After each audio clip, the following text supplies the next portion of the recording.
You're listening to the Valley Labor Report with David Story and Jacob Morrison. Yeah, so we got a call in between the break, and it was kind of interesting. He posed a good thought. Jason from Huntsville. Jason, are you there? Yes, I'm here. Okay. Well, so if you don't mind, just retouch on what your question is, because we kind of talked for a second during the break, but I thought the question was important because there's a lot of people on both sides of that issue that don't really, they tend to speak for unionists or for unions in general, but the unions are so dynamic nowadays, made up of all different types of politically leaning people, that you're never going to get the same answer. Right. Well, first I'd like to say just good morning to both of you. Good morning. And I heard Morning. about this from the Majority Report the other day when Jacob was on there with Sam. That was really nice. Yeah, well, thanks for tuning in. Yeah, thanks for tuning awesome. in. I'm glad we got somebody from the Majority Report. And folks, the Majority Report is like an online talk radio show, and I really love I listen to the Majority. That's really like one of the only talk shows that I actually listen to almost every day.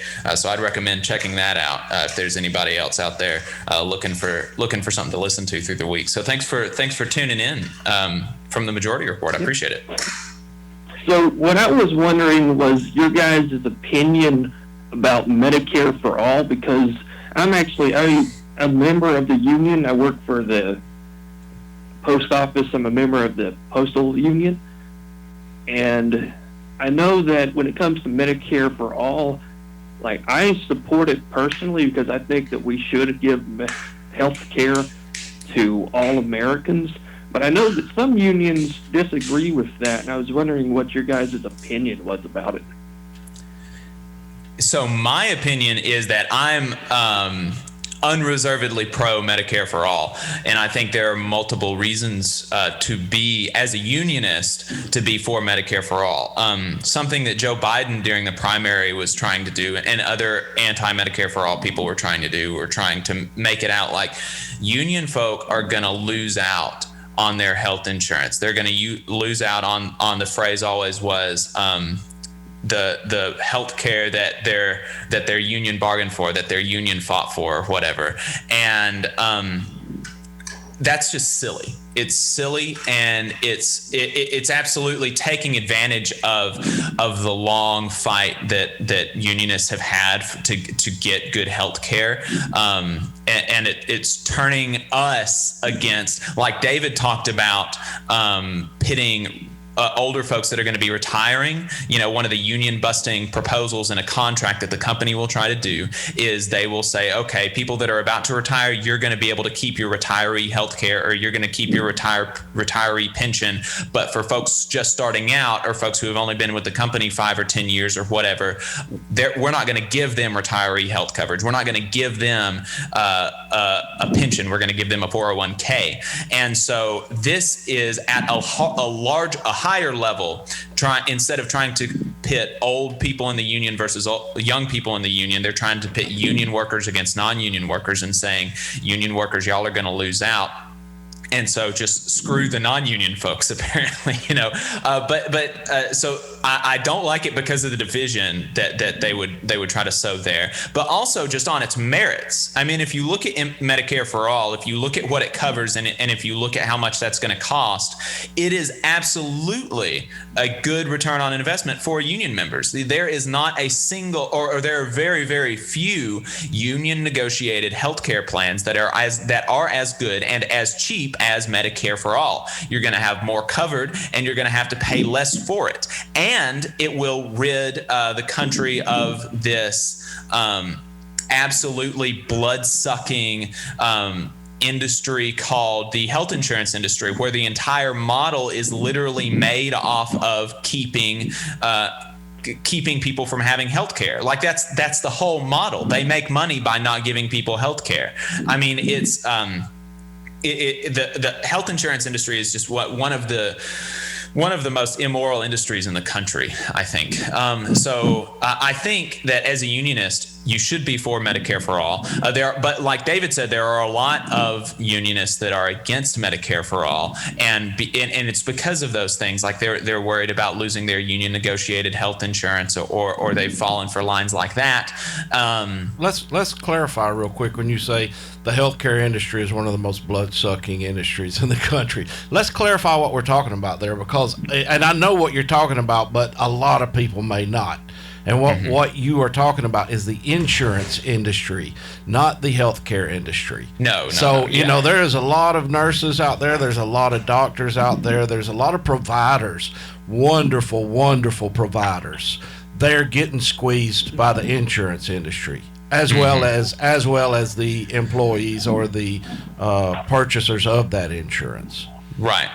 And even the folks that are working in the health insurance industry, like they have to have a job, and as it exists today, like this is how people get health care. So like there's nothing wrong with working in the health insurance industry, but like absolutely the executives, terrible.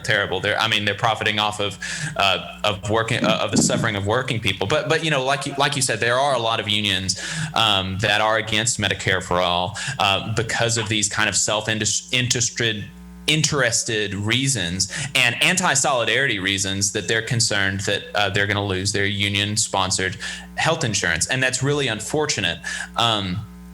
Now there are some arguments like maybe Medicare for all isn't the best universal healthcare system, and you know there are reasonable arguments to be had there, but that's kind of where I chime in as well. You know, because we've had not an in-depth discussion on it before, but we've had a small amount of discussion to where, you know, I'm not a big proponent of Medicare for all as far as a government-operated Medicare for all, for the simple fact that you look at what we go through just since the Affordable Health Care Act has been passed, a wonderful act, by the way, even though it relied strictly on private insurance to make up that difference.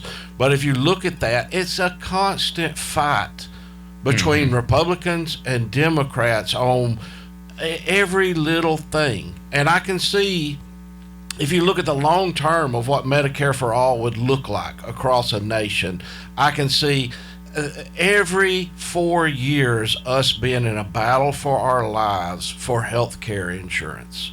And I recognize that it's just so divisive. Not once you got everybody on it, it wouldn't be very divisive at all. But you would have Republicans champion privatization once again. We would be fighting. We would be marching every 4 years trying to keep just what small benefits we've got. And coming from my perspective, I would love to see a Medicare for all that is a nonprofit, that could maybe start with a federation of all the unions across the nation, making one large, it would be a private insurance, but it would be the federation of Teamsters, of machinists, of AFGE, and prove that this type of nonprofit would work prior to moving towards something for everyone. Because I just, you know, I have so little trust for the government, turning things over to the government. And at our point, if we don't like our insurance, we can fight. We have direct action. If the government gets a hold of it, I don't know. I don't see it.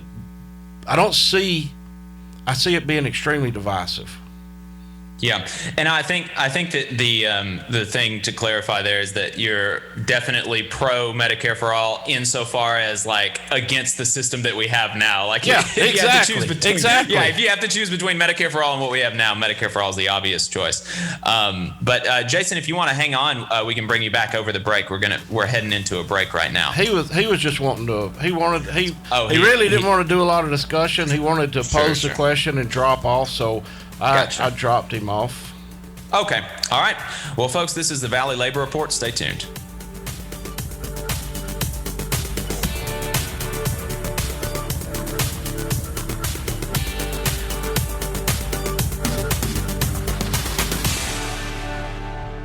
You're listening to the Valley Labor Report with David Story and Jacob Morrison. No representation is made that the quality of legal services is greater than the quality of legal services provided by other law firms. People across Alabama are hurting. Elected leaders have bailed out corporations while sending only a one-time cash payment to working families despite record unemployment and a public health crisis. Hometown Action is fighting for working people across Alabama to build inclusive and sustainable small town and rural communities. Hometown Action demands that Congress pass a people's bailout that expands health care, sends cash payments to families, and invests in green jobs to restart the economy. Now is the time to act. Learn more at www.hometownaction.org. The Valley Labor Report is also supported by listeners like you. If you value the work that we are doing, injecting a different perspective into talk radio, and you have the means, consider signing up for a monthly donation on patreon.com/The Valley Labor Report. Again, that's patreon.com/The Valley Labor Report to support our work and keep us on the air. The attorneys at Maples, Tucker, and Jacobs have stood with the working people of Alabama for over 40 years, providing skilled legal representation for your workplace injury claims. When you are injured on the job, it can be a scary time, but the attorneys at Maples, Tucker, and Jacobs have the experience to guide you through the process to make sure that you and your family are properly taken care of and your rights are protected. If you need help, call the attorneys at Maple, Tucker, and Jacobs at 855-617-9333 or visit online at www.mtandj.com. No representation is made that the quality of legal services is greater than the quality of legal services provided by other law firms. The Dale Jackson Show, a safe space for terrible people. Weekdays, 7 to 11 a.m. Only on WVNN. WVNN.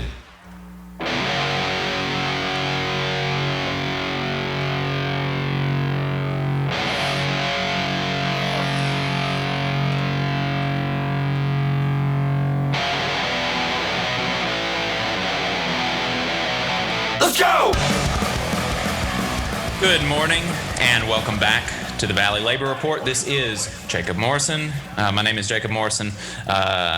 Here with my co-host, David Story. We were just talking on the phone with Jason. He called from Huntsville about Medicare-for-All, and yeah, I think we pretty much, as far as just kind of a 30,000 foot view, I think we covered our opinions on it pretty well. I will say though that I think that I'm generally less distrustful of the government than David is, and I think that I worry some about stuff like distrusting the government, because the government is just made up of people, and I think that we should absolutely distrust politicians, but it's I think terrible that, people, man. It is terrible people, right? I mean, can you imagine having the Medicare for all right now? Can you imagine being reliant under Medicare for all and Trump writing every executive order he could possibly write to derail mine and your health care? Yeah, but I mean, we have Medicare right now, and he's not. We have Social Security now. But he's also done everything he can to attack the Affordable Health Care Act. He has, but they haven't been to overturn it because it's so popular now, They were so close. There was saving grace. Was John? I mean, not my hero by no stretch of the imagination, but right. God help us when John McCain, God rest his soul, is the only person standing between hundreds of thousands of people across the United States losing their health care insurance. So, I mean, come on, let's get real here. I'm not trying to hammer you, but I am saying this is that. If you think that was a simple, we can trust the government? No, well, absolutely not. I mean, I think that one of the biggest reasons the Affordable Care Act is so vulnerable is because it's not a universal program. We've seen the attacks on Medicare and Social Security don't go nearly as far, and the mail is a universal program. What's that? Mail is a universal program. It is, and I was about to talk about that. But I mean, I think even that kind of illustrates my point because it's so popular, and there has been a big uprising against destroying the mail, and you know, I don't know. I don't know. Seems like we got a little bit too different. It's difficult for me to ideologies. imagine. I guess it's difficult for me to imagine something because like with the government, right, you can run in a deficit, or if you need to, or you know, it can be pretty easily bailed out. Whereas even with a nonprofit, the incentive structure for nonprofits are really not that much different than for-profits. You can be a multimillionaire executive of a nonprofit, and they can't run a deficit like a government can, you know. And so that's my biggest worry with even with having like union administered nonprofit health insurance, and then even that is something that you're going to have to opt in either by way of being a member of a union or buying it as a non-member of a union, whereas a government sponsored national health insurance program or national health care program like the NHS in Britain is a government administered healthcare, and then Medicare in Canada is government sponsored health insurance. And so these are different things, but the government is the one financing both of them. And the reason that works so much better than, or in my opinion, it would work so much better than a nonprofit is that everyone has to pay in, and everyone necessarily gets the benefits of it, where with a nonprofit you could be looking at lots of people still not having health care, and I don't really think that's the solution that I would want to be going towards. Yeah. I mean, I disagree with you, but I'm not, you know, I mean, look, I mean. Thanks for tuning in. We appreciate your time. If you want to see what we're up to throughout the week and get our snide quips about the news of the day, then you should follow us on social media. We're on Facebook at facebook.com/Valley Labor Report. We're on Twitter at Labor Reporters. I'm on Twitter at JacobM_AL. David is on Twitter at Radical Unionist. That's spelled RADICL Unionist. If you missed part of the show and want to go back and watch it later, search YouTube for The Valley Labor Report and subscribe to our channel. You can go back and watch the full show there, and we also clip segments throughout the week. And we also upload the program on more than 11 different podcasting apps. So you can see if we're on your listening platform of choice. You can go to thevalleylaborreport.transistor.fm/subscribe. And if you appreciate our work and want to help us stay on the air, then consider throwing us a couple dollars a month on patreon.com/The Valley Labor Report.